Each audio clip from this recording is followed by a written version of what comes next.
साथियों, अभी कुछ दिन पहले की बात है, बहुत अच्छे संगठन से वो जो बाबा साहब का ज्ञान करना होगा, अध्यक्ष राष्ट्रीय कार्यालय की कहा था लखनऊ की मीटिंग में, आप अपना पति है अगर करने की जरूरत है, डिवाइडेशन में होना चाहिए, मतदान के समय भी हमें एक होना चाहिए। साथियों, एक बात और कहना चाहता हूँ मैं, जब भी सामने करे कल्याणपुर की धरती चंद्रानी गेस्ट हाउस के अंतर्गत कुछ घंटे जी और हमारे बीच में कई दिनों से धर्म के देश को और हमारे समाज को उस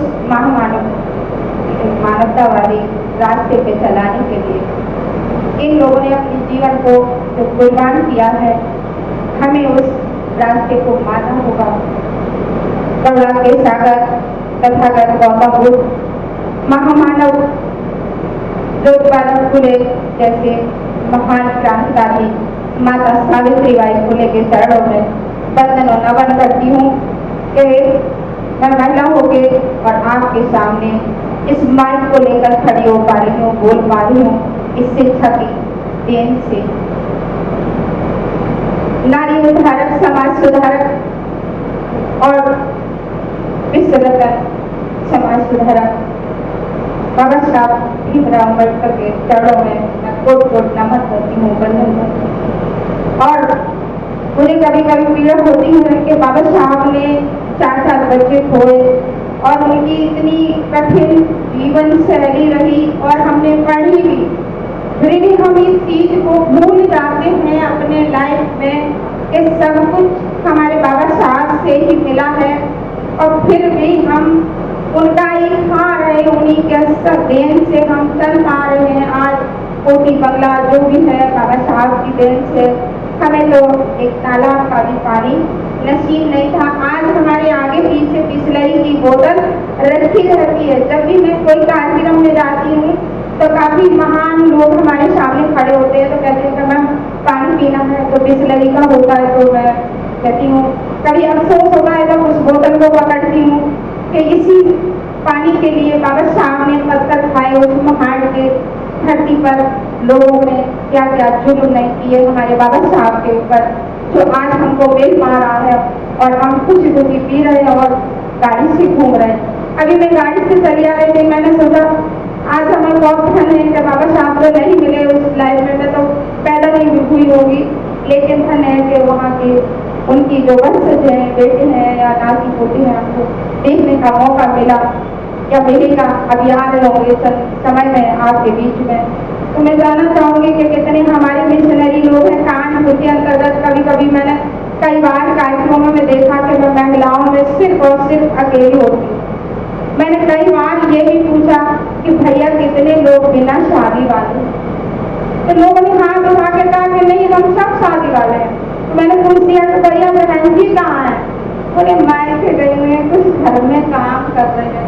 मैंने पूछा हम भी तो काम वाले हैं, हमारे यहाँ कोई सर्वेंट नहीं लगा है और हमारी भी कोई एक इमेज है ना भैया, हम भी किसी घर की बहू हैं और किसी घर की बेटी हूँ, लेकिन इस समाज के लिए जो बाबा साहब का मैं खा रही हूँ उसका हमें कुछ ना कुछ तो करना पड़ेगा। जो हमने बच्चे पैदा किए हैं उनके लिए हम करेंगे नहीं, एक छप्पर बनाएंगे नहीं पंडित जी, तो हमारे बच्चों को कैसे पता चलेगा कि मेरी माँ ने ये छप्पर बनाया था, मेरे पिताजी ने, जिसमें हम सो रहे हैं।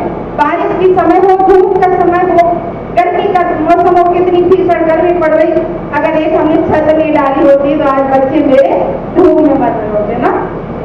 तो वही काम हमें मिशन के तौर पर करना पड़ेगा। अगर हम इस मनवादी व्यवस्था के रास्ते पर चलते रहेंगे और हम अपने धर्म को, पहले क्या था कि हमें मनवादी व्यवस्था के लोगों ने जात जात में बांटा, लेकिन अब हमारे लोग संगठन में ग्रुप में मोबाइल में ग्रुप खेल रहे हैं। एक दिन क्या हुआ कि इंडिया ग्रुप चल रहा था, मैं बहुत 1-1.5 साल से जुड़ी हूँ। मैंने ये बात रखी कि लोग ग्रुप में भी नहीं जोड़ना चाहते, मेंबर जैसे ही कोई बात हो जाती है तो उसको एक्सेप्ट नहीं करते हैं, तुरंत दूसरा ग्रुप बनाने की कोशिश करते हैं। हम ये देखते 14 साल में कानपुर में कितने संगठन बन गए हैं और उनकी सबकी अलग अलग विचारधारा है। जब भी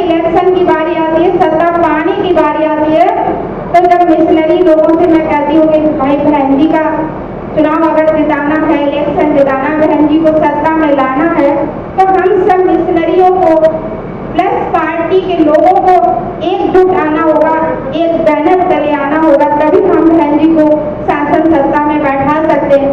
जब तक हमारी सत्ता में भागीदारी नहीं होगी, कल ऐसा होगा कि ये टेंट अगर कहीं खोले में लगा दिया जाए तो ये टेंट भी उखाड़ने का काम किया जाएगा। उत्तर प्रदेश में कई घटनाएं आए दिन आती हैं कि बुद्ध कथा करने वाले बाबा साहब के मिशन को बुद्ध कथा के माध्यम से समझाने का काम करने वाले लोग जब कार्यक्रम करने जाते हैं तो वही मनवाद व्यवस्था के लोग कभी टेंट को उखाड़ देते हैं, कभी लाठी डंडा चला देते हैं, कभी देखा हो बाबा साहब की मूर्ति लेकर फेंक दी, कभी भगवान बुद्ध की मूर्ति फेंक दी, कभी महिलाओं से उसके साथ अत्याचार भी हुआ। कितने बार कहाँ टमपुर में हुआ, कहाँ कहाँ नहीं हुआ, महाराजपुर में हुआ, इस कानपुर में। जब कानपुर में इतने अत्याचार हो रहे और हमारे लोग यहाँ ही से नहीं सुधर पा रहे, तो हम इंडिया के अन्य लोगों को सुधारने की कैसे काम कर पाएंगे? जब हम ही इस रास्ते पे देख के नहीं चल पा रहे, मुझे ही नहीं पता कि नंदरानी गेस्ट हाउस कहाँ है, तो दूसरे को हम क्या बुला पाएंगे? यही तो है ना। तो हमें चाहिए है कि भाई सबसे मेरा निवेदन है, हमारे कानपुर में कितने मिशनरी लोग हैं, आज इस गेस्ट हाउस में तो जगह पैर रखने को नहीं होती। जब मैं आई मुझे लगा कि मुझे तो खड़े होने की भी शायद जगह न मिले। जब मैं अंदर घुसी तो देखा कि सभी लोग हैं। ऐसा नहीं होना चाहिए। जब हमारे बुद्ध भंते जी का सबको सम्मान करने के साथ साथ उनके ध्यान में रखते हुए कि आज कितने दिन से हमारे कानपुर में कल्याणपुर की धरती पर आए हुए, हम उनको सम्मान से, अगर आप ब्रह्मदान नहीं कर सकते तो मन से हम उनके बंधन को करते जा करके। इतनी गर्मी घर में भी लग रही है, घर में रहो या बाहर रहो, कहीं भी रहो, गर्मी उतनी लग रही। मैंने देखा अभी मैं एसी में थी, गर्मी उतनी लग रही थी, जैसे बाहर रूम में आ रही थी तो गर्मी उतनी लग। तो क्यों ना हम अपने गेस्ट हाउस में कूलर की हवा खा के अपने धर्म के काम को किया जाए, अपने मिशन के काम को किया जाए। तो हमारे लोग नहीं बाहर निकलना चाहते, जिनके पास एसी गाड़ियां हैं और क्या कहते हैं एसी बंगले भी है, तब भी नहीं एसी गाड़ी में बैठ के आना चाहती। कितनी महिलाएं इस कानपुर में आवास विकास क्षेत्र में हैं जो एसी गाड़ियों से चलने वाले लोग हैं, जो हमारे इस गेस्ट हाउस में अभी खाली दिखने का काम हो रहा है। ये गलत है ना। और कितनी महान विभूति, महान शख्सियत हमारे बीच में आ रही है और उनको हमें देखना चाहिए, उनका अभिवादन करना चाहिए, उनका हमें प्रवचन सुनना चाहिए, उनके रास्ते पर चलना चाहिए। हमारे लोगों ने करने का काम हमें तो नहीं दिख रहा है कि कितनी देर में लोग आ रहे थे, उनके आने का इंतजार कर रहे हैं कि वो आ जाए तब मैं पहुंचूं। ये गलत है ना। जब कभी नेता कर जाते हैं तो पुलिस प्रशासन और क्या कर्मचारी, अधिकारी सब और जनता पहले से भीड़ लगा के खट्टी बेसब्री से इंतजार करती है। लेकिन वही हमारे यहाँ बौद्धिस्ट लोग, मिशनरी लोग जो मूल रूप से इंडिया में भगवान बुद्ध के धर्म को बढ़ाने का काम कर रहे हैं, बाबा साहब के मिशन का काम कर रहे हैं, वही लोग रास्ता छोड़ने का काम करते हैं, पीछा दिखाने का काम करते हैं। और मैं क्षमा चाहूँगी बोलने के लिए, क्योंकि लोगों को काफ़ी ज़्यादा नाराजगी भी आती है कि सारी तो कुछ कर नहीं रही और कुछ बोलती है। लेकिन नहीं, मुझे ये बात थोड़ी सी अंदर से लगती है कि जब धर्म का काम हो तो हमें थोड़ा टाइम देना चाहिए। अगर हम टाइम नहीं दें, अम्बेडकर ने संभाला हमें, देकर शिक्षा का उजाला हमें। अम्बेडकर ने संभाला हमें, देकर शिक्षा का उजाला हमें। गंगा से भी पावन है मेरे भीम के चरण, बड़े मन भावन है मेरे भीम के चरण, बड़े महामानव है मेरे भीम के चरण। अम्बेडकर ने संभाला हमें, देकर ज्ञान का उजाला हमें। बड़े महामानव है मेरे भीम शरण, बड़े महामानव है मेरे भीम शरण। गंगा से भी पावन है मेरे भीम के चरण, गंगा से भी पावन है मेरे भीम के चरण। युगों युगों से मानव ऐसा धरती पर कोई न आया है। युगों युगों से मानव ऐसा न धरती पर कोई आया है। बराबरी में आकर के पहले दुनिया में डंका बजाया है। बराबरी में आकर के पहले दुनिया में डंका बजाया है। जाग गए शिक्षा पाकर कितना मन पावन है। मेरे भीम के चरण गंगा से भी पावन है। मेरे भीम के चरण गंगा से भी पावन है। मेरे भीम के चरण हर बसर को जिसने जीने का सिखाया तरीका। हर बसर को जिसने जीने का सिखाया तरीका। करुणा भलाई करना है भाई, खुश रहना मेरे भारत में। करुणा भलाई सुखी रहना, भलाई करना ये बाबा ने बताया। ये बाबा ने बताया। लेकिन हम क्या करने लगे? जब हमको नौकरी मिल गई फिर हमने गाड़ी भी खरीद ली, कमरे भी बनवा लिए, बंगले भी बनवा लिए। फिर हम एक दूसरे से ईर्ष्या करने लगे। लेकिन गलत बात। भारत में जीना हरियाली लाना ये बाबा ने बताया है। गंगा से भी पावन है मेरे भीम के चरण, बड़े मन भावन है मेरे भीम के चरण। अम्बेडकर ने संभाला हमें, देकर ज्ञान का उजाला हमें। बड़े मन भावन है मेरे भीम के चरण, गंगा से भी पावन है मेरे भीम के चरण। भीम के चरणों में रोज बहता है, भीम के चरणों में रोज बहता है ममता का सागर। धरती बिछोना है जिसका अंबर चादर है। धरती बिछोना है जिसकी अंबर चादर है। बाबा साहब ने कभी खुले आसमान में जब सोए तो बाबा साहब ने यही समझ के सोया कि मेरी धरती ये बिछोना है और आकाश मेरा चादर है। तो उन्होंने यही लिख दिया कि भीम के चरण में रोज बहता है ममता का सागर। धरती बिछोना जिसका मन पावन, आकाश ही इसकी चादर है। गंगा से भी पावन है मेरे भीम के चरण, बड़े मन भावन है मेरे भीम के चरण, बड़े मन भावन है मेरे भीम के चरण। अम्बेडकर ने संभाला हमें, देकर ज्ञान का उजाला हमें। गंगा से भी पावन है मेरे भीम के चरण, गंगा से भी पावन है मेरे भीम के चरण, बड़े मन भावन है मेरे भीम के चरण। जय भीम, नमो बुद्धाय। मैं इसी क्रम को आगे बढ़ाते हुए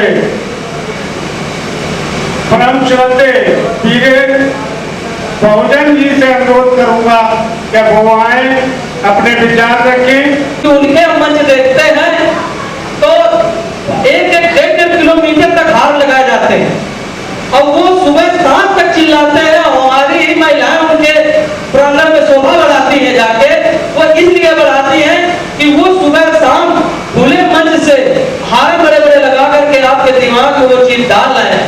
हम वो चीज डाल नहीं पा रहे हैं क्योंकि हम बंद कमरे में वो काम कर रहे हैं। अब बंद कमरे में वही लोग आ रहे हैं जो सुबह शाम अम्बेडकरवाद की बात कर रहे हैं। तो मैं चाहता हूं कि बाबा साहब अम्बेडकर के विचारों को अगर हम बढ़ाएंगे, क्योंकि हम जाते हैं बहुत जगह देखते हैं कि जय भीम बोल और इधर उधर डोल वाला काम ज्यादा चल रहा है, मुट्ठियों में माला और विचारों में ताला, यही चल रहा है और इसीलिए हम पिछड़े हैं।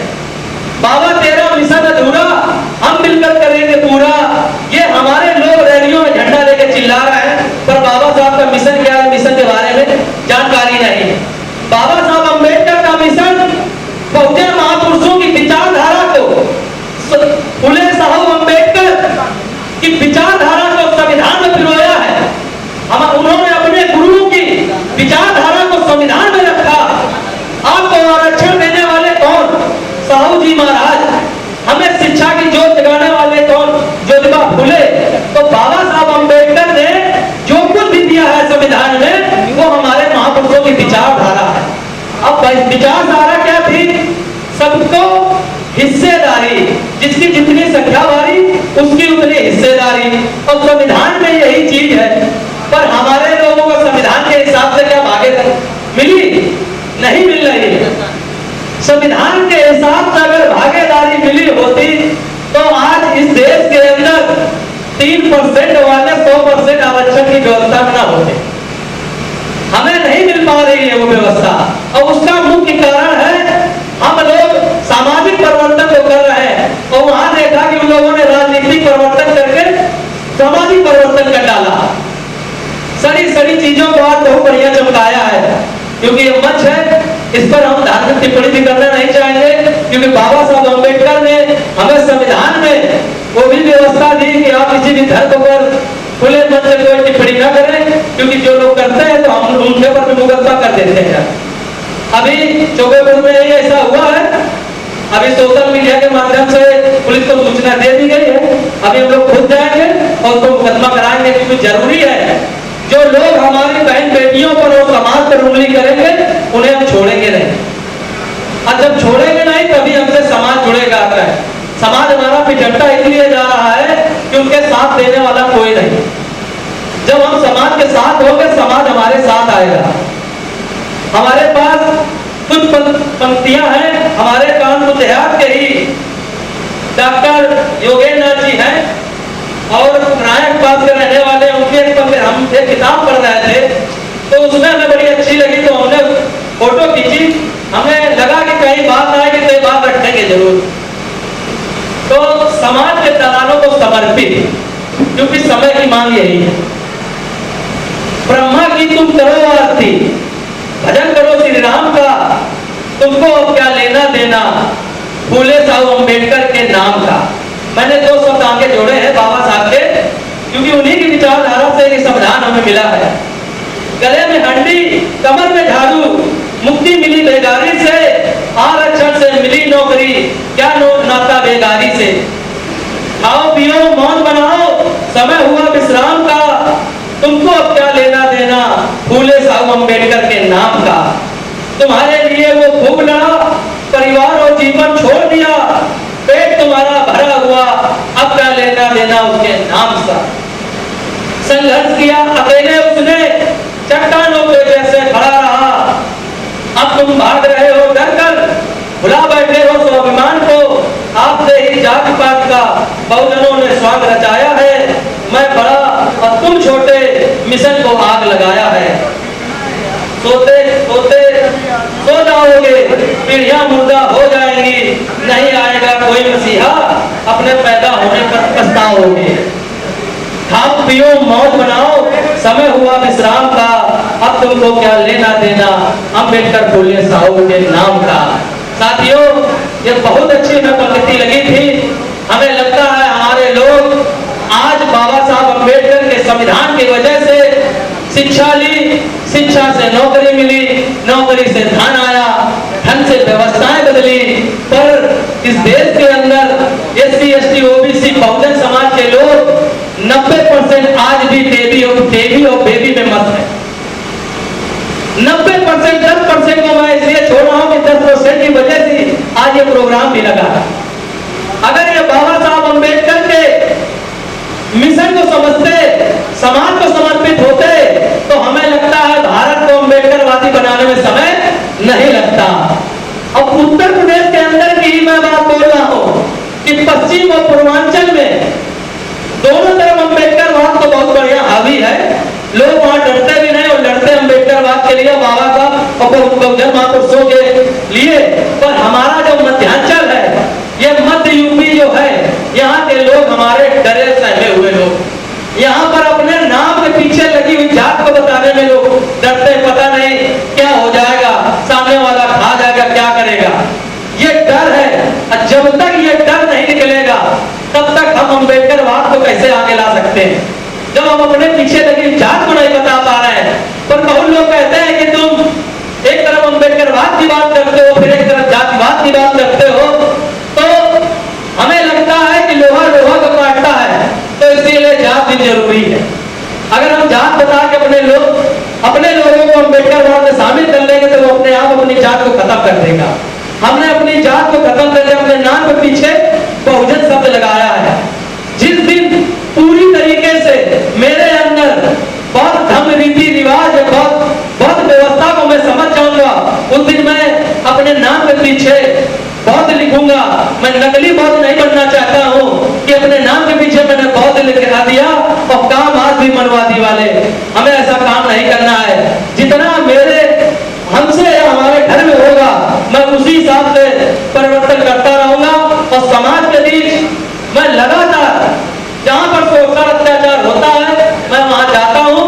जो लोग जुड़े हुए हैं वो सभी लोग जानते हैं कि हमारी टीम किस तरीके काम कर रही है। और रही बात कि हमें बौद्ध इतिहास और बौद्ध कथाएं और धम्म जी विचारधारा जो भी चलने में दिक्कतें क्यों आ रही हैं, आपने जिनकी 5000 साल से आ रही व्यवस्थाओं को खत्म करना शुरू कर दिया है तो उनको दिक्कत तो होगी। जिसकी दुकान में आप ताला डालोगे उसको दिक्कत होगी। पर हमें लगता है कि हम सत्ता परिवर्तन करें तो हमें कोई दिक्कत नहीं आएगी।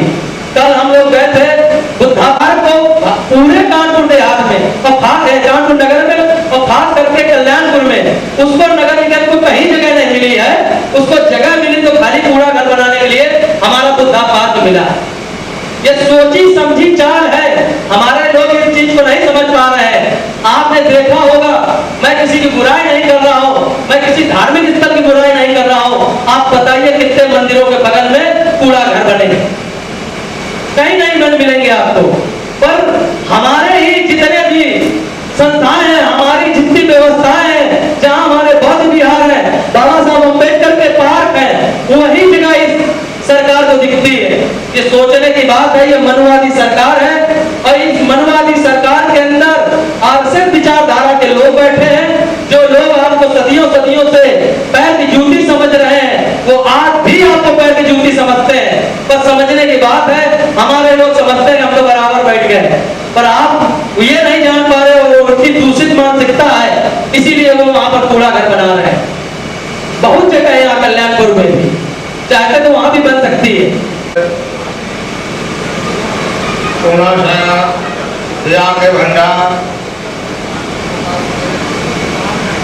हेलो हेलो, हमारा और बोलने का हक नहीं था, पढ़ने की बात बहुत दूर थी। ओम नाम लेने से जीव काट ली जाती। आज बाबा साहब हर समाज की ये देन है, जो मैच और हमारे हाथों में ये मैच है, जो बोलने का मौका मिला तो ज्यादा ना दूर चल करके और इसके साथ में जोश में और एक गीत आप लोगों को सुनाएंगे। वो गीत नहीं है, मनोरंजन नहीं है, आपको वो जानकारी देगा।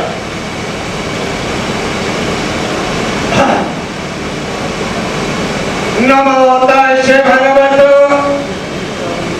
अरहतो सम्मा सम्बुद्धस्स। नमो तस्मै भगवतो अरहतो सम्मा सम्बुद्धस्स।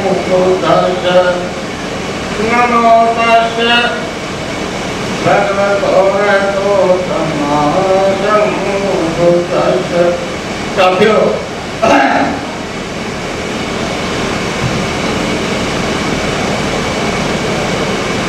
मेरा नाम है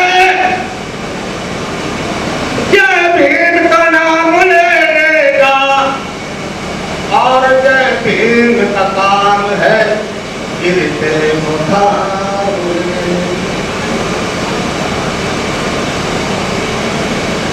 मेरे ओठों पे बोते बोते, मेरे ओठों पे बोते बोते, मेरे जुबानों पे बोते बोते, जब मैं मर जाऊं तो मुझे बिहार में देख देना बोते बोते। आइए भगवान उनके तरफ आप देखेंगे, हमारे तरफ हम देखेंगे।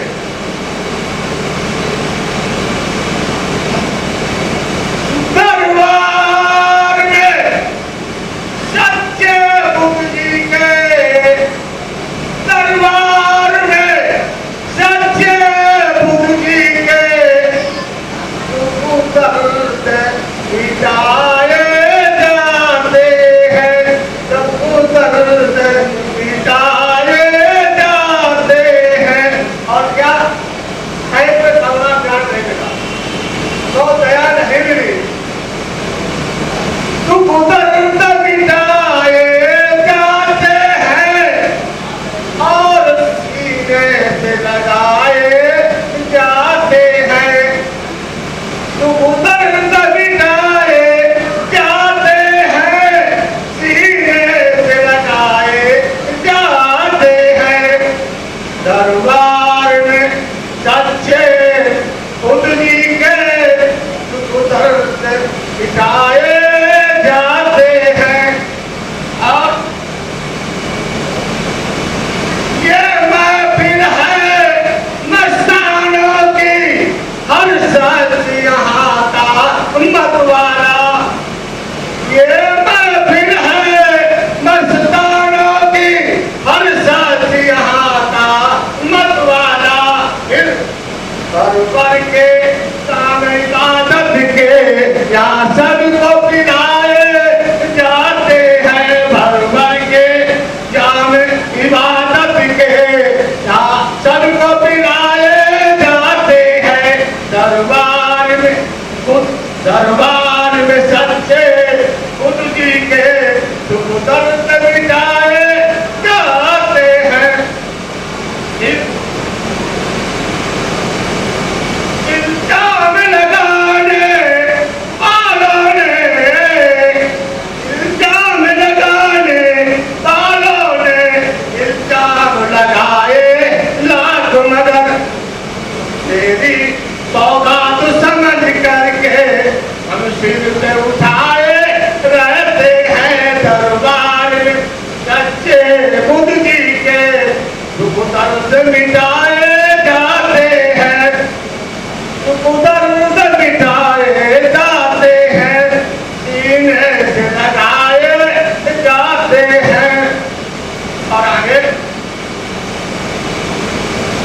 तुम जानते हो ये जगवालो इस दर पे शीश झुकाने से सारा मानव का चला गया। तुम जानते हो ये जगवालो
बुद्धवीर का झंडा कभी न झुकने पाएगा।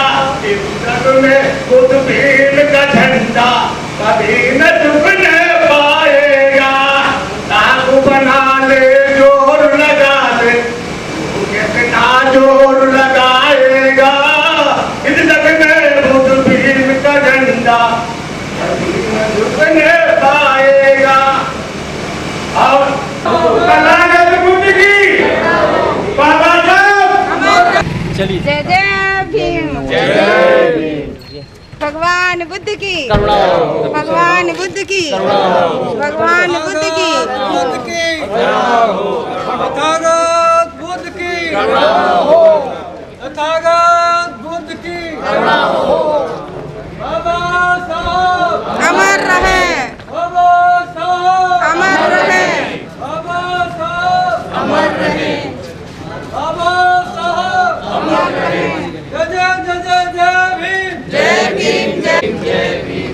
बाबा साहब बाबा साहब अमर रहे।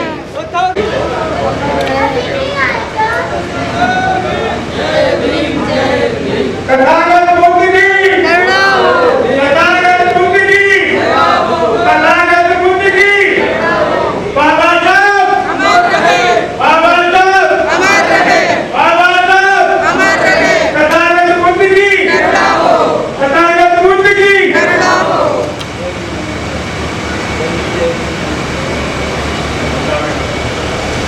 बुद्ध की राहो। जय भीम जय भीम जय भीम। प्रदेश संगठन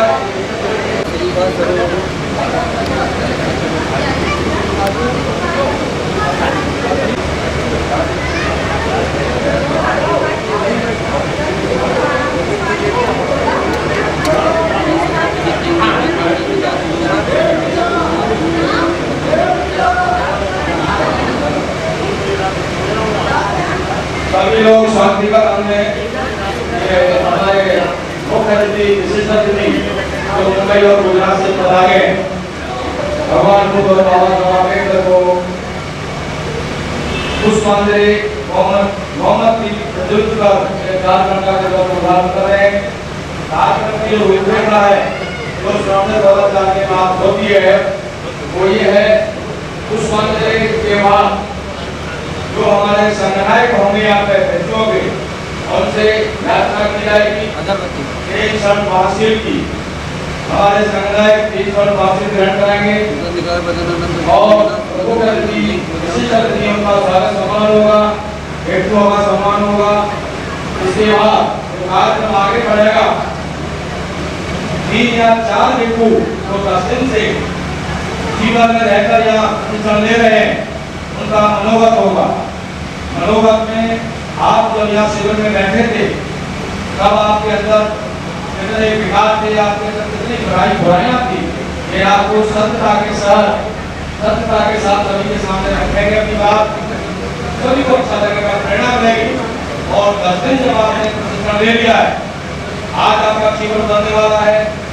विधि विधान से जीवन जमा हो जाएगा और पूरे आप जीवन चले आएंगे। 10 दिन आपने क्या सीखा और 10 दिन यहाँ से जाने के बाद अगर आपके अच्छे मार्क्स होंगे, परीक्षा हुई है तो 2004 की डिग्री मिलेगी। ये आपके लिए ऐतिहासिक पल होगा। अभी इस प्रांगण में हमारे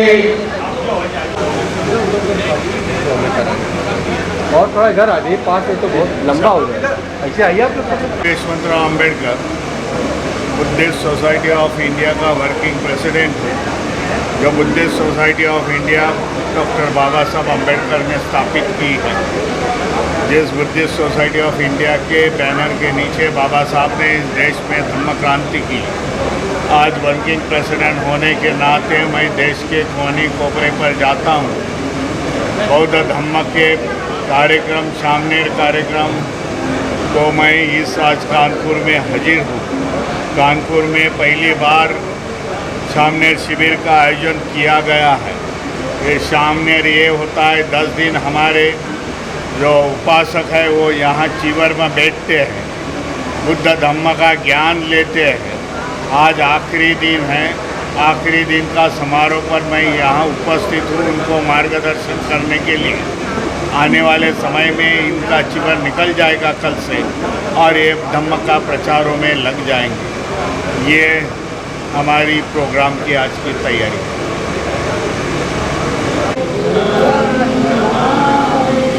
धम्मं नमामि संघं नमामि।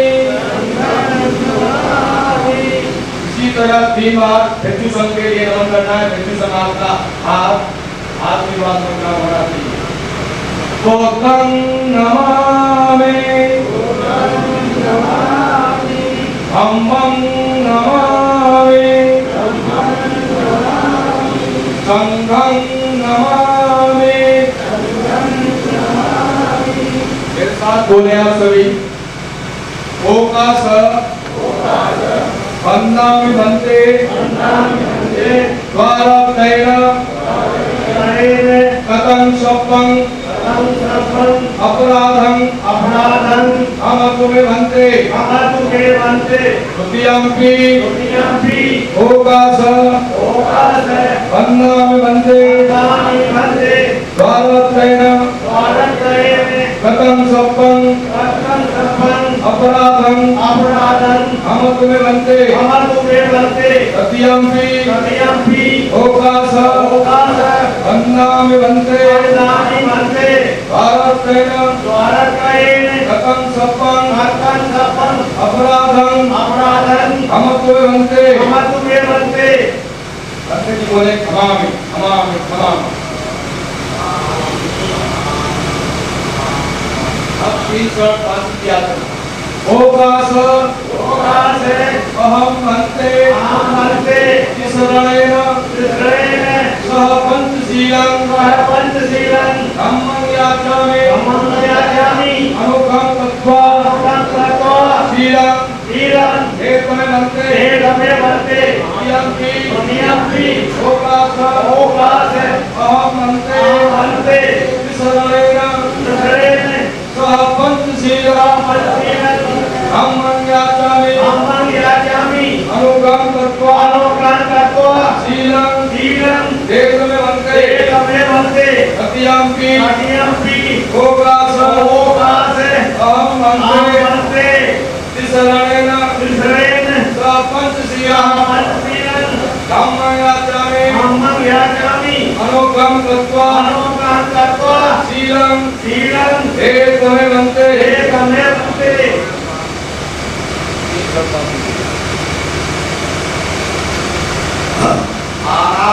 माता वेरवले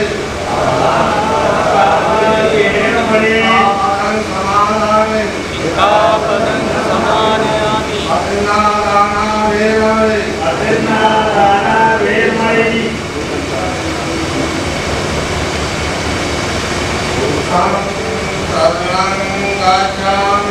बुद्धं शरणं गच्छामि धम्मं शरणं गच्छामि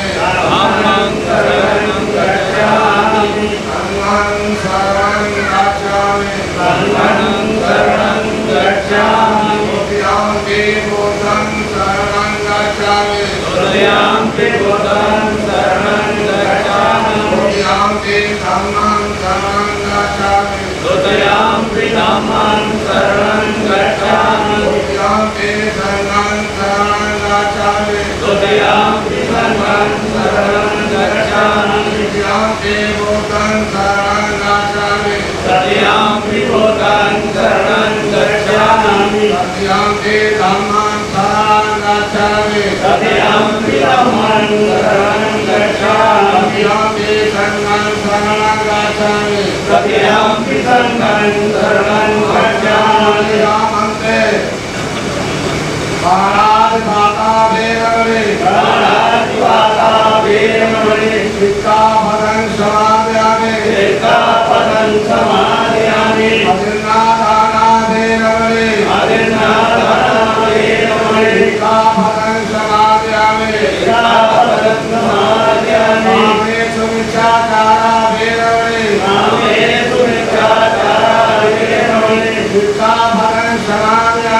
शिक्षापदं समादयामि मूर्तावादादे रमणे मूर्तापादादे रमणे शिक्षापदं समादयामि शिक्षापदं समादयामि सुधा मेरे मध्य सुधा मेरे अमर्त्य समादाक्षाणा हे रमणे शिक्षापदं समादयामि समादयामि साधु सभी लोग 3 बार नमन करें। बुद्धं नमामि, गोदं नमामि धम्मं नमामि, धम्मं नमामि संघं नमामि। असंघं नमामि। धन्यवाद।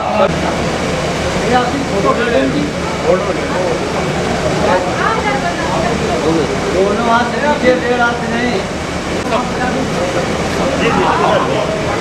लीजिए आप लोग आइए। लाओ ये माइक देना जरा मुझे। आपके समक्ष कानपुर निवासी बाबा साहब अम्बेडकर के कौम दशा के ट्रस्टी एवं राज्यकाल छात्र अम्बेडकर जी का हमारे संस्था के trustee chairman doctor Harish Rawalia जी का अंतर्राष्ट्रीय सचिव प्रवीण घाले जी का एवं पुलिस और विद्या के राष्ट्रीय संगठन जैसी सोनभद्र जी का स्वागत सम्मान कर रहे हैं। आप सभी साधु साधु कहकर उनका उत्साहवर्धन करें। मेरे साथ बोलेंगे साधु साधु साधु। नमन करते हुए उपस्थित हिंद संघ को प्रदान और आज के समापन समारोह के हमारे मुख्य अतिथि आदरणीय यशवंतराव अम्बेडकर जी और डॉक्टर आवड़िया जी और जो भी उपस्थित हैं सभी को मैं सम्मान देता हूँ। आए हुए सभी लोगों को मैं सम्मान देता हूँ। वह दुनिया के तमाम देशों में फैला और भारत की पहचान बुद्ध से हुई, ये सभी लोग जानते हैं। भाषण नहीं देना है। मैं इस शिविर में आने से पहले एक साधारण और उपासक था और मेरी आजीविका army signal corps telecommunication operator की थी।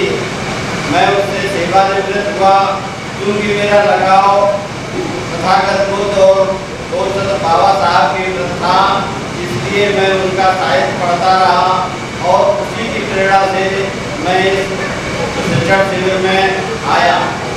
और जब मैं आया 10 दिनों के अंदर मैंने तथागत बुद्ध, उनके धम्म और उनके संघ के बारे में अम्बेडकर के जो उन्होंने हमें सिखाया, जो शिक्षा दी, उसके बारे में हमने सीखा। और मैं ये महसूस किया कि तथागत बुद्ध की शिक्षा, बाबा साहब की शिक्षा का प्रचार और प्रसार हमें जन जन तक पहुंचाना है। और ये प्रेरणा हमें इस शिक्षण शिविर से मिली है। मुझमें ये बदलाव आया है कि जो मैंने ज्ञान प्रशिक्षण शिविर में अर्जित किया है वह मैं घर जा करके जन जन तक, लोगों तक, गांव तक, गली गली में जा करके इसका प्रचार और प्रसार करूं, ताकि भारत बाबा साहब की कल्पना के अनुसार बुद्ध में हो सके। ये मैंने यहाँ सीखा है और मैं संकल्प भी लेता हूँ कि जब तक मेरा जीवन है मैं बुद्ध धम्म, बुद्ध संघ और बाबा साहब के प्रति समर्पित हूँ और इस विचारधारा को मैं अनवरत आगे बढ़ाता रहूँगा। कभी भी इससे पीछे नहीं हटूँगा। ये मेरा दृढ़ संकल्प है। इसी के तहत मैंने जो ये सीखा यहाँ पौधाचार के रूप में, जो संस्कार कराने का, जो शिष्टाचार बातचीत करने का, जो धम्म क्या है इसको जानने का, ये सब मैं जन जन तक पहुँचाऊँगा ताकि लोगों के आचरण और व्यवहार में परिवर्तन हो, उनका नैतिक करो और उनका जीवन सुखमय हो सके, जैसा कि मुझे अष्टांगिक मार्ग में बताया गया। इसी कामना के साथ मैं सभी को संकल्प है कि मैं उनके इस बात को बराबर आगे बढ़ाता रहूँगा।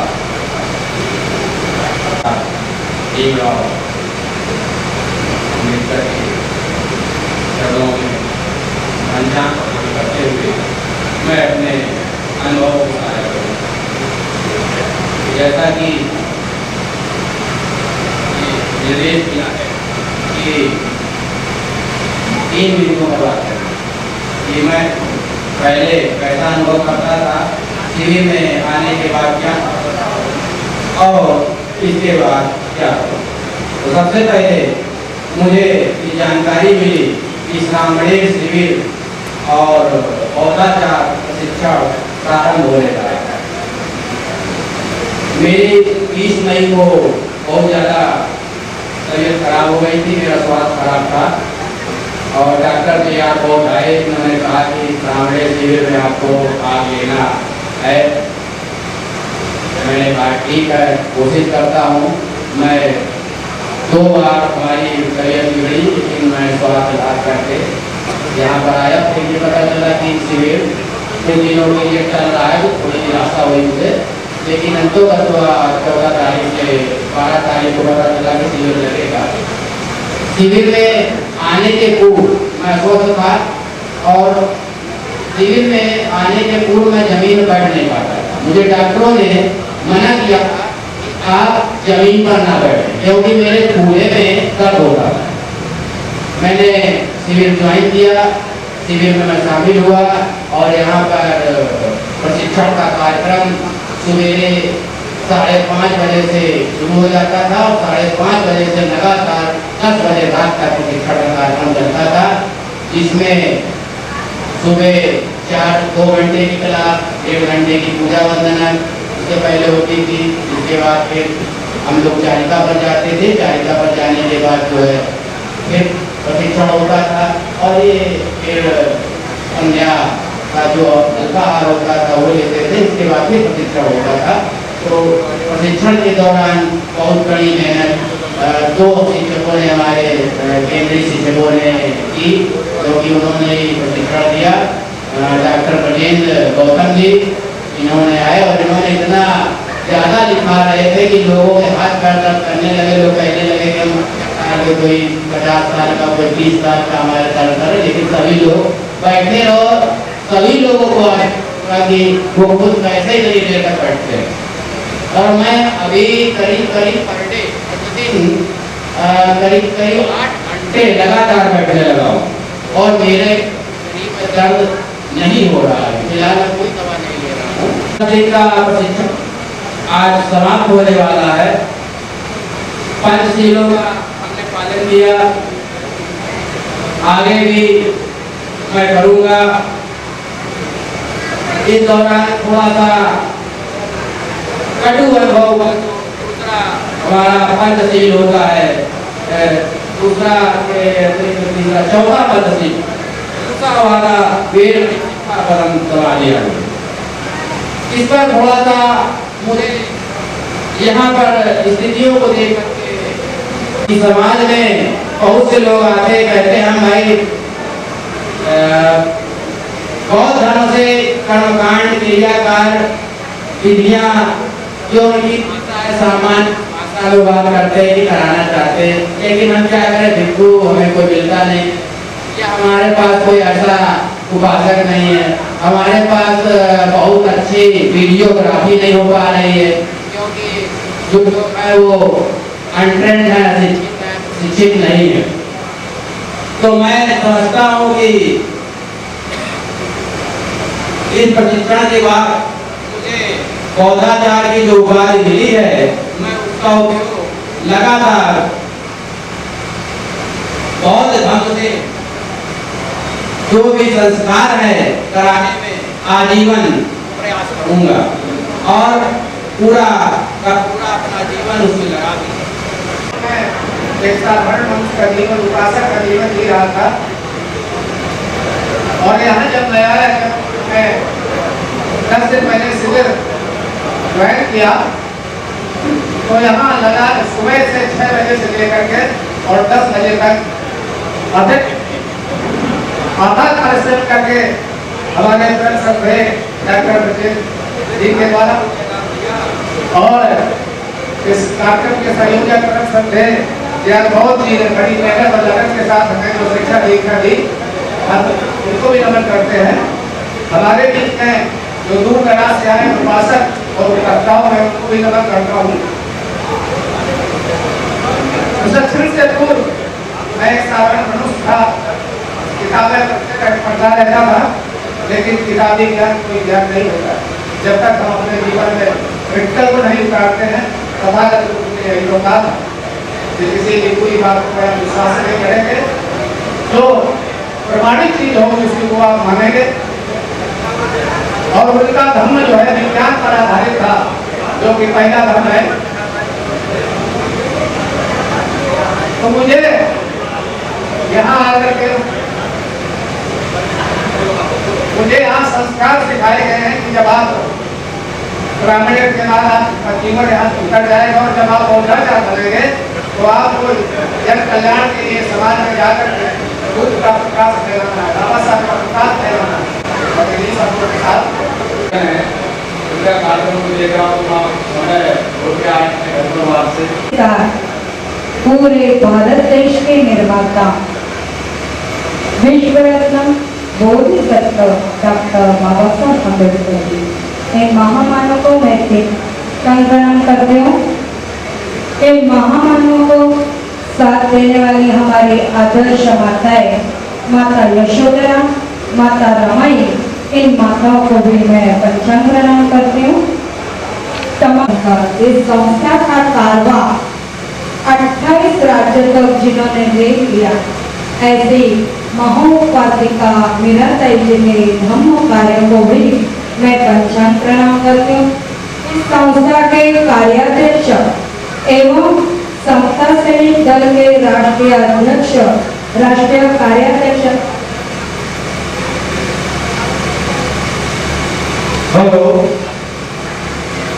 राष्ट्रीय समता सैनिक दल के राष्ट्रीय अध्यक्ष आदरणीय भीमराव साहब जी को मैं करती हूँ। साथ ही मंच पर बैठे हुए हमारे और आदरणीय निखाड़े सर जी, ट्रस्टी हरीश रावलिया जी और मध्य प्रदेश के अध्यक्ष निगम सर जी,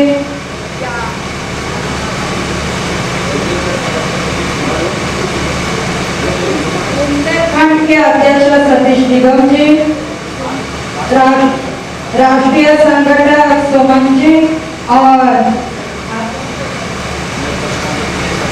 पश्चिमांचल प्रदेश अध्यक्ष राघवी, यहाँ इन सभी मंच पर बैठे हुए सभी पदाधिकारी, यहाँ सामने आए हुए इटावा के सभी पदाधिकारी, बहुत से प्रदेश इस यूपी के सभी तहसील से जनपद से आए हुए सभी पदाधिकारी को जय भीम करते हुए पहले पूज्य बंध्या और उनके संघों को पंचांग प्रणाम करती हूँ और सभी उपासक उपासिका को जय भीम। आज मैं यहाँ आई हूँ, यहाँ 8 तारीख तक पहुँची हूँ। 8 तारीख से आज तक मैं इटावा जनपद में धम्म प्रशिक्षण के लिए आई हूँ, लेकिन यूं ही कोई किसी को धम्म सिखाता नहीं। धम्म सिखाने के लिए अपने अंदर वो शिक्षा प्रदान करना होता है, अपने खुद को शिक्षा लेना होता है। इस संस्था से मैं 10 साल से जुड़ी हूँ, लेकिन इस संस्था में आने से पहले मैं एक साधारण नारी थी, घर के बाहर कभी निकलती नहीं थी, लेकिन आज इस संस्था के आने के बाद संस्था को सिखाया, उसी मार्ग पर चलते हुए मैं इटावा में 2 शिविर करने के लिए आई हूँ और यहाँ महिलाओं ने हमें इतना अच्छा साथ दिया है।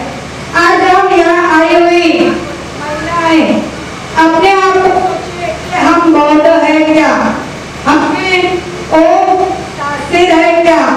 क्या हम अपने आप को बाबा साहब की कन्याएं मानती है क्या? अगर हाँ, तो हमारे अंदर बदलाव क्यों नहीं होता, ये पहले सोचिए। क्योंकि हमें धर्म का ज्ञान नहीं है। आज यहाँ धर्म का संदेश सुनने के लिए आप सब आए, तो सफेद कपड़े में होना चाहिए था, लेकिन यहाँ आए सफेद कपड़ों में नहीं है। यहाँ के बहुत से कार्यक्रम सफेद होते नहीं है। एक इस वजह से क्योंकि आज भी हम सफेद कपड़ों को एक अपशकुनी नहीं, बुरी नजर से देखते हैं। लेकिन सच कहूं तो मुझे सफेद कपड़ा पहनना बहुत अच्छा लगता है, क्योंकि इस बात की ऊंचाई सफेद कपड़ा एक ऐसी श्रेष्ठता प्रदान करता है कि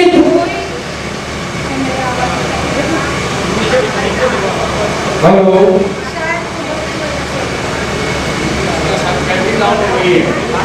कपड़ा हमारे मन की मलिनता दूर करता है। ये सफेद कपड़ा हमें सिखाता है हमें किस मार्ग पर चलना है। अगर इस कपड़े में दाग लग गया हम धो सकते हैं, लेकिन अगर हमारे चारित्र पर दाग लग गया तो क्या हम धो सकते हैं? कभी नहीं। ये सफेद कपड़ा हमें बार बार ये सिखाता है कि मुझे धोया जा सकता है, लेकिन तुम्हारे चारित्र पर नहीं।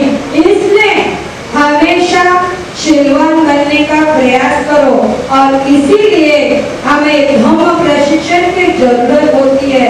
क्योंकि शीलवान बनना क्या है आज तक बहुत से लोगों को मालूम नहीं है। शीलवान क्या होता है? भगवान बुद्ध ने इंसान की पहचान बताई है कि शीलवान वही होता है जो 5 गुणों से परिपूर्ण होता है, जो कभी किसी की हत्याएं नहीं करता, जो कभी चोरी नहीं करता, जो कभी काम वासनाओं में लिप्त नहीं रहता, और जो कभी झूठ नहीं बोलता, कभी भी शराब यानी नशीली चीजों का सेवन नहीं करता। ऊपरी तौर पर हम ये सब जानते हैं, लेकिन क्या इसकी गहराई हमें जाननी है? गहराई तक पहुंचते हैं? नहीं, क्योंकि हम ऊपरी तौर पर इन शीलों के बारे में जानते हैं, लेकिन गहराई में जाना है तब हमें इस प्रशिक्षण का मार्ग अपनाना पड़ेगा। इस भारतीय बौद्ध महासभा में महिलाओं के लिए जो शिविर है उसमें सिर्फ महिला प्रशिक्षण शिविर है ऐसा नहीं। भारतीय बौद्ध महासभा 24 प्रकार के शिविर लेती है। उसकी पहली कड़ी है उपासिका शिविर। जब तक हम उपासिका नहीं बनते, आज इस मंच पर हूँ, पहले उपासिका बनना पड़ता है, तब जाकर केंद्रीय शिक्षक बनकर आपके सामने आ सकते हैं। जब तक 10वीं पास नहीं होते बीएड के लिए एडमिशन नहीं मिलता। वैसा ही भारतीय बौद्ध महासभा में उपासिका का शिविर होता है।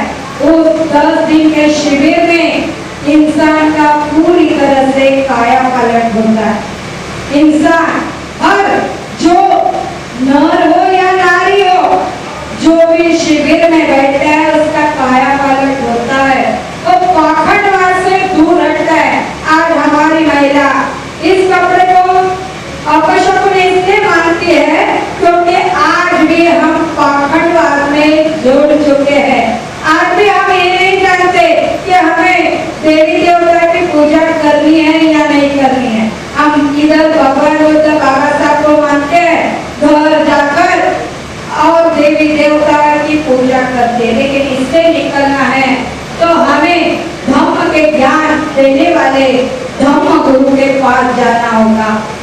धम्म गुरु आपके पास तभी आएंगे जब आपके दिल में कुछ लिखने पढ़ने की इच्छा होगी। आज यहाँ निगम सर ने इटावा में शिविर लगाया क्योंकि महिलाओं ने वो इच्छा जागृत की, क्योंकि हमें सीखना है।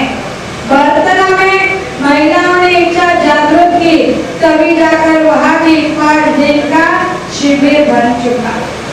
आपने अगर वो दुखों से मुक्ति पाने की आरज़ू है तो धम्म प्रशिक्षण लेना होगा। दुखों से मुक्ति पाने का एकमेव मार्ग है धम्म मार्ग। अगर हम उस राह पर चलते हैं तो हर एक व्यक्ति, अगर वो चाहे हिंदू हो, चाहे मुस्लिम हो, चाहे सिख हो या ईसाई हो, जो धम्म के मार्ग पर चलेगा वो बौद्ध ही कहलाएगा।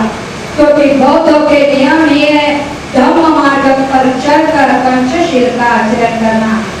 और वैसे माइक पकड़ने के बाद हम कभी रुकते नहीं, लेकिन यहाँ मन पर हमारे पदाधिकारी को भी बोलना है, हमारे भीमराव साहब जी का भी सुनना है, इसलिए मैं अपनी वाणी को यह विराम देती हूँ। बुद्ध सोसाइटी ऑफ इंडिया के बैनर और एक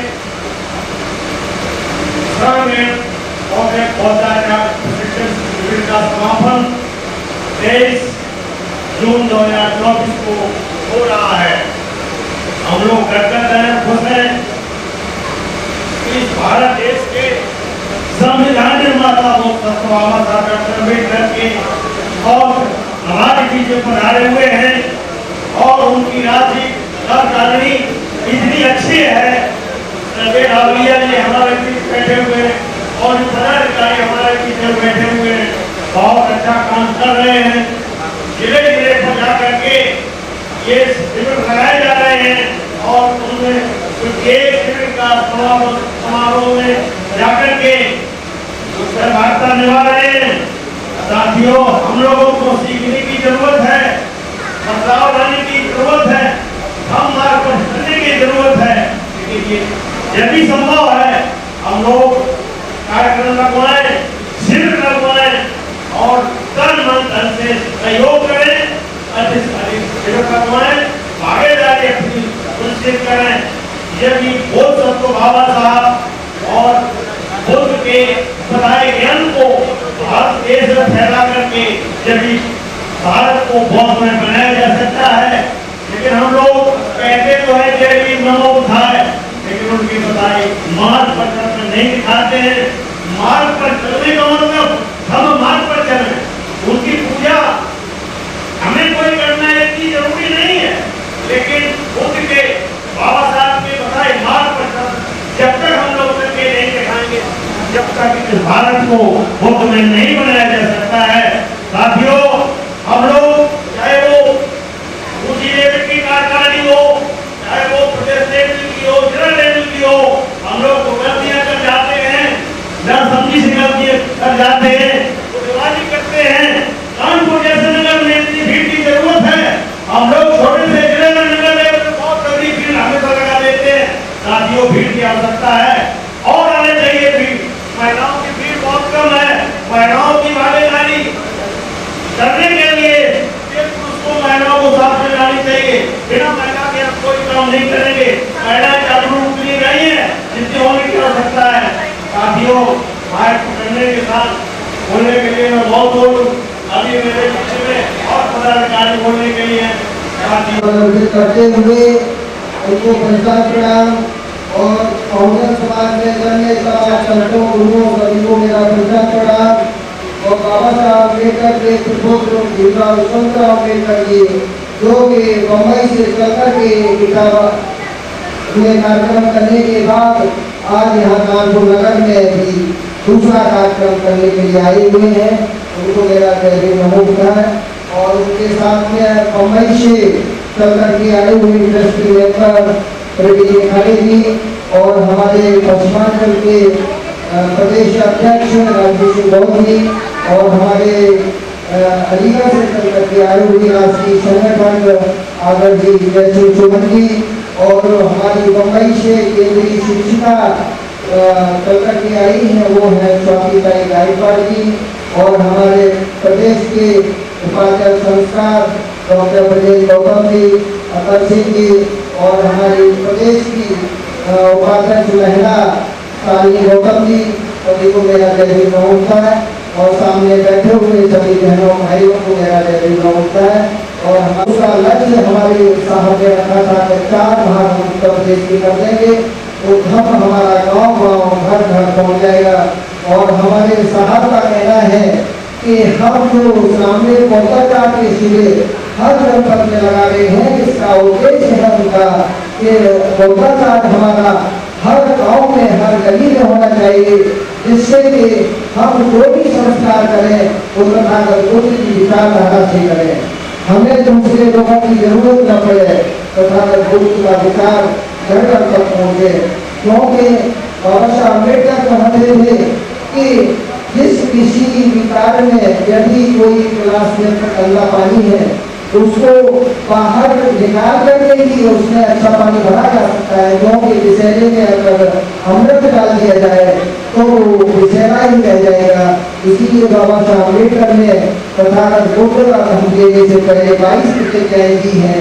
वो 22 प्रतिज्ञाएं हमारे बाबा साहब अम्बेडकर की जो दी हुई है उन्हें हमें वास्तव में पूरी तरीके से ग्रहण करना चाहिए और उनका स्मरण भी हमें प्रतिदिन करना चाहिए। बाबा साहब अम्बेडकर ने जो 33 भारतीय विद्या संगठन हमको दिया है, इस संगठन के जरिए 24 प्रकार के प्रशिक्षण लगाए जाते हैं। उसमें से ये हमारे सामने पौधाचार का ये प्रशिक्षण यहाँ पर पिछले 10 दिनों से चल रहा है। आज 10वें दिन उसका समापन हो रहा है। उस समापन को हमारे नगरीय से साहब करके आए हैं। उसी में से हमारे अंधश्रद्धा निर्मूलन का है, कार्यकर्ता का प्रशिक्षण है, महिलाओं का धर्म उपासना का प्रशिक्षण है और पाली भाषा का प्रशिक्षण है, बच्चों का प्रशिक्षण है, महिलाओं का प्रशिक्षण है और हमारी बेटियों के प्रशिक्षण है। इस तरीके से 24 प्रकार के प्रशिक्षण है। मैं समझता हूँ कि यहाँ की कार्यकारी के अलावा ये कानपुर नगर की कार्यकारी, कानपुर देहात की कार्यकारी, ये 24 प्रकार के कार्यक्रमों में से जो भी अन्य कार्यक्रम बचते हैं उनको भी जो समय समय पर लगाएं और बाबा साहब अम्बेडकर का जो उद्देश्य है उसको पूरा करें। क्योंकि बाबा साहब अम्बेडकर चाहते थे कि वो पूरे भारत को बुद्ध में भारत कराएं। बाबा साहब अम्बेडकर ने 1956 में दीक्षा दी और लेने के बाद में 1956 को उसके बाद 6 दिसंबर को बाबा साहब अम्बेडकर इस दुनिया से चले गए। मात्र 40 दिन हम लोगों के बीच में रहे दीक्षा लेने के बाद। उसके बाद अगर बाबा साहब चाहते थे कि मैंने 10 लाख लोगों को दीक्षा दी और दी है, उससे दूर मुंबई में गए 2-3 महीने के बीच में 20 लाख लोगों को और हम दीक्षा देना चाहता हूँ और उसके बाद मैं पूरी दुनिया में घूम घूम करूँगा और दूंगा। इससे बुद्ध में भारत करेगा। हम समझते हैं अगर बाबा साहब अम्बेडकर ज्यादा नहीं 2 वर्ष और हमारे बीच में बने रहते तो आज जो कारोबार की हम लोग पहल कर रहे हैं वो हमें करने की जरूरत नहीं होती। हमारा पूरा भारत बुद्ध में भारत होगा और पूरी विचारधारा बाबा साहब की विचारधारा से पूरा भारत चलता होगा। तो मैं यही कहना चाहूँगा कि तथागत बुद्ध और बाबा साहब की विचारधारा से ही सारे कार्यक्रम कराएं और हमारे साहब इन 24 कार्यक्रमों में से एक है केंद्रीय शिक्षक का प्रशिक्षण, जो कि हमारे साहब ने मुंबई में चैत्र भूमि की धरती पर एक विद्यापीठ खोल रखा है, धम्म विद्यापीठ।